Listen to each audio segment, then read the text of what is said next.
নমস্কার বন্ধুরা, অনুভব রান্নাঘরে আরো একটি নতুন রেসিপিতে সবাইকে স্বাগত জানাচ্ছি। আজকে আমি ঘরে থাকা মসুর ডাল আর সয়াবিন দিয়ে সম্পূর্ণ নতুন স্বাদের দুর্দান্ত একটি রেসিপি তৈরি করে দেখাবো। এই রেসিপিটি কিন্তু একেবারে নতুন একটা রেসিপি, আর তাছাড়া খেতেও কিন্তু খুবই ভালো লাগে। আর এই রেসিপিটি আপনারা গরম গরম সাদা ভাত কিংবা রুটি, পরোটা, লুচির সঙ্গে কিন্তু অনায়াসে খেতে পারেন। আসুন তাহলে দেখে নিন বন্ধুরা আমার আজকের এই রেসিপিটি। আশা করছি আপনাদের খুবই ভালো লাগবে। বাড়িতে যদি মাছ, মাংস, ডিম কিংবা আলু কোনোটাই না থাকে, যদি শুধুমাত্র সয়াবিন আর মসুর ডালটা থাকে, তাহলেই কিন্তু আপনি পুরো পরিবারের জন্য একটি দারুণ মজাদার রেসিপি তৈরি করতে পারবেন। বন্ধুরা, আমার আজকের এই রেসিপিটির প্রধান দুটি উপকরণ হচ্ছে মসুর ডাল আর সয়াবিন। আর সেই জন্য দেখুন, আমি এখানে 200 গ্রাম মসুর ডাল ভালো করে ধুয়ে 10 মিনিটের মতো ভিজিয়ে রেখেছিলাম। এই 10 মিনিটের ভিতরে কিন্তু মসুর ডালটা খুব সুন্দরভাবে একেবারে ভিজে গিয়েছে। মসুর ডালটাকে যদি এইভাবে একটু 10 মিনিটের মতো ভিজিয়ে রাখা হয়, তাহলে কিন্তু মসুর ডালটা সেদ্ধ হতে সময় খুবই কম লাগে।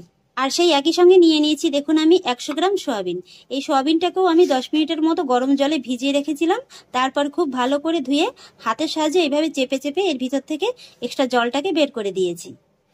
এবার প্রথমেই আমি ডালটাকে সেদ্ধ করে নেব, আর সেই জন্য একটি পাত্রের ভিতরে আমি ডালটিকে ঢেলে দিচ্ছি।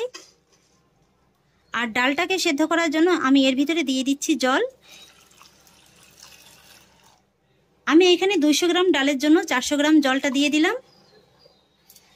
আর ডালটা সেদ্ধ করার জন্য আমি এর ভিতরে দিয়ে দেবো সামান্য একটু হলুদ গুঁড়ো আর হাফ চা চামচ লবণ।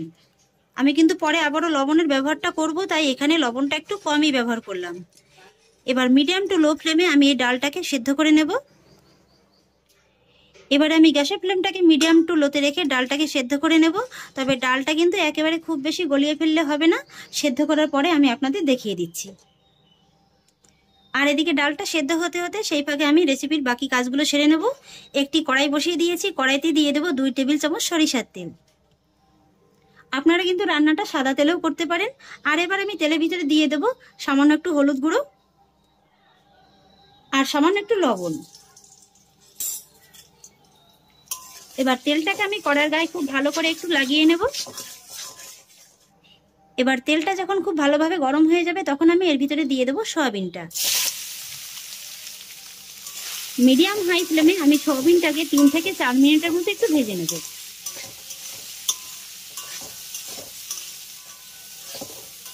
এইভাবে যদি তেলের ভিতরে সামান্য একটু হলুদ আর লবণটা দেওয়া হয়, তাহলে দেখবেন যে সয়াবিনটা ভাজার পরে কালারটা খুবই সুন্দর এসছে। সয়াবিনটাকে আমি হালকা লাল করে ভেজে নিয়েছি। এর থেকে কিন্তু খুব বেশি কড়া করে ভাজতে যাবেন না, তাহলে কিন্তু আবার সয়াবিনটা শক্ত হয়ে যাবে। এবার আমি সয়াবিনটাকে কড়াই থেকে নামিয়ে নেব।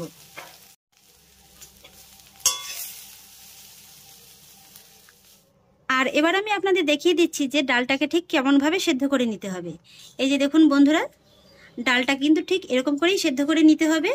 ডালটা একেবারে পুরোপুরিভাবে সেদ্ধ হয়ে যাবে, অথচ কিন্তু একেবারে গলে ঘেটেও যায়নি। এই যে দেখুন বন্ধুরা, ঠিক এরকমই হালকা একটু চেয়ে চেয়ে থাকবে, ঠিক এইভাবেই সেদ্ধ করে নিতে হবে।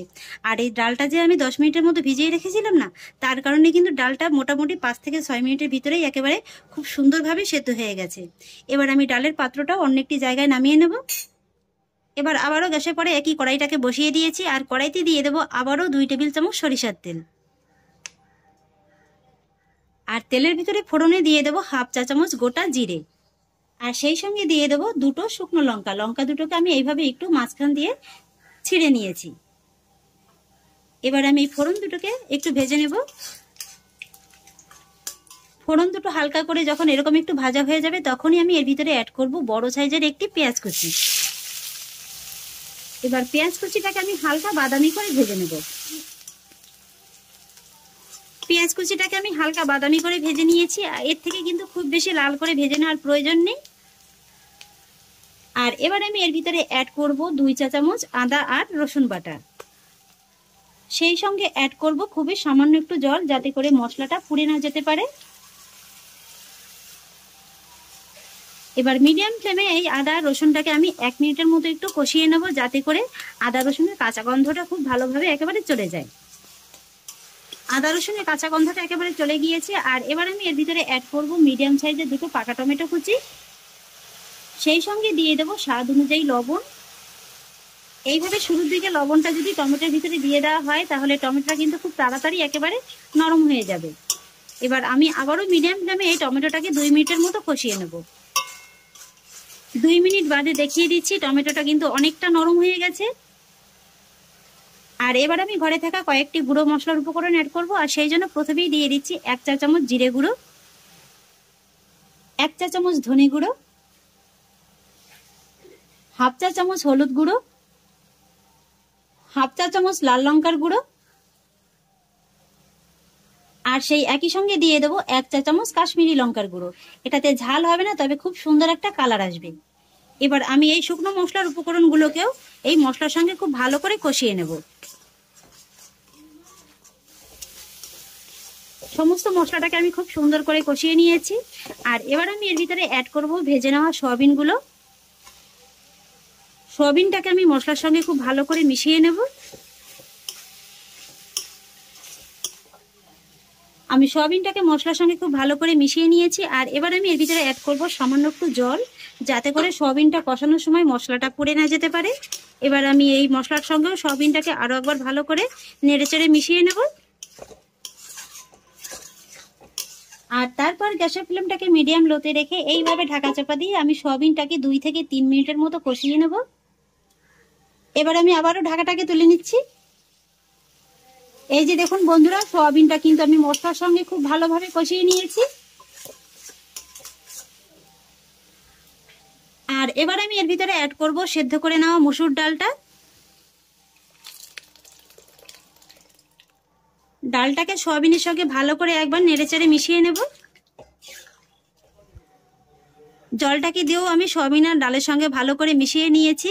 আর এবার গ্যাসের ফ্লেমটাকে মিডিয়াম হাইতে রেখে এই ডালটাকে আমি 5 থেকে 7 মিনিটের মতো ফুটিয়ে নেব। ফিরে এলাম 7 মিনিট বাদে। এই যে দেখুন ডালটা কিন্তু আগের থেকে অনেকটা ঘন হয়ে গেছে। আর ডালটা যদি আপনারা শুরুতেই একেবারে খুব বেশি গলিয়ে ফেলেন, তাহলে কিন্তু ডালটা একেবারে এখন গলে একেবারে ঘেটে যাবে। এই যে দেখুন ডালটা অনেকটা সুন্দর গলে গেছে, অথচ তার ভিতরে কিন্তু একটু হালকা চেয়ে চেয়ে আছে। ডালটা যদি এরকমই থাকে না, তাহলে কিন্তু সেই ডালটা খেতে খুবই ভালো লাগবে।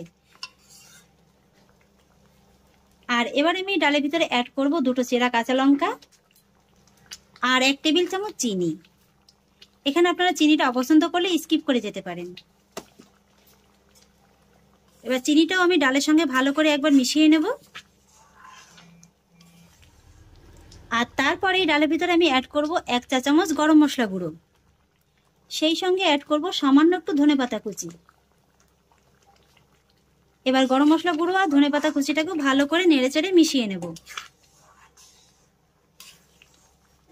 ধনেপাতা কুচি আর গরম মশলা গুঁড়োটাকেও ভালো করে মিশিয়ে দিয়েছি। আর এবার আমি এই ডালের ভিতরে সবশেষে অ্যাড করব সামান্য একটু কসুরি মেথি। এটা যদি হাতের কাছে থাকে তাহলে অবশ্যই দেবেন, আর যদি না থাকে তাহলে না দিলেও চলবে। আর দিয়ে দেব হাফ টেবিল চামচ ঘি। এখানে বন্ধুরা এই ডাল আর সয়াবিনের রেসিপিটাতে শেষের দিকে একটু ঘি দিয়ে দেখবেন, খেতে কিন্তু খুবই ভালো লাগে। এবার কসুরি মেথি আর ঘিটাও আমি খুব ভালো করে মিশিয়ে নেব। আর তারপর গ্যাসের ফ্লেমটাকে হাইতে রেখে এই ডালটাকে আমি আরও 1 থেকে 2 মিনিটের মতো একটু ফুটিয়ে নেব। ফিরে এলাম 2 মিনিট বাদে। আমার ডালটা কিন্তু একেবারে রান্না কমপ্লিট। এই যে দেখুন বন্ধুরা, ডালটা দেখতে কতটা লোভনীয় লাগছে। এই যে দেখুন। এবার আমি গ্যাসের ফ্লেমটাকে অফ করে দেব। আর তারপরে এই ডালটাকে ঢাকা চাপা দিয়ে 5 মিনিটের মতো স্ট্যান্ডিং টাইমে রেখে দেব। এবার 5 মিনিট বাদে ঢাকাটাকে তুলে দেখিয়ে দিচ্ছি।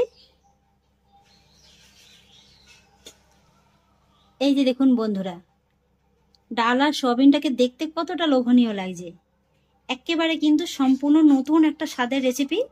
আপনারা অবশ্যই কিন্তু এই রেসিপিটি বাড়িতে একবার হলেও ট্রাই করে খেয়ে দেখবেন। আর এই রেসিপিটি কিন্তু আপনারা ভাত, রুটি, লুচি, পরোটা সবকিছুর সঙ্গেই খেতে পারবেন। খেতে কিন্তু দুর্দান্ত লাগে। এই যে দেখুন, দেখতে কতটা লোভনীয় লাগছে। এবার আমি ডালটাকে গরম গরম অন্য একটি জায়গায় নামিয়ে নিচ্ছি, তারপর আপনাদের দেখিয়ে দিচ্ছি। তাহলে দেখলেন তো বন্ধুরা, এই রেসিপিটি তৈরি করা কতটা সহজ। বাড়িতে যদি মাছ, মাংস, ডিম, আলু কোনো কিছুই না থাকে, শুধু এই ডাল আর সয়াবিন থাকলেই কিন্তু আপনি পুরো পরিবারের জন্য একেবারে জমিয়ে একটা দুর্দান্ত রেসিপি তৈরি করতে পারবেন। আর আপনার পরিবারের লোকেরা কিন্তু এই রেসিপিটি খেয়ে আপনার প্রশংসায় একেবারে পঞ্চমুখ হয়ে যাবে। তাহলে আশা করছি বন্ধুরা সম্পূর্ণ নতুন স্বাদের আমার এই মুসুর ডাল সয়াবিনের রেসিপিটি আপনাদেরও খুব ভালো লেগেছে।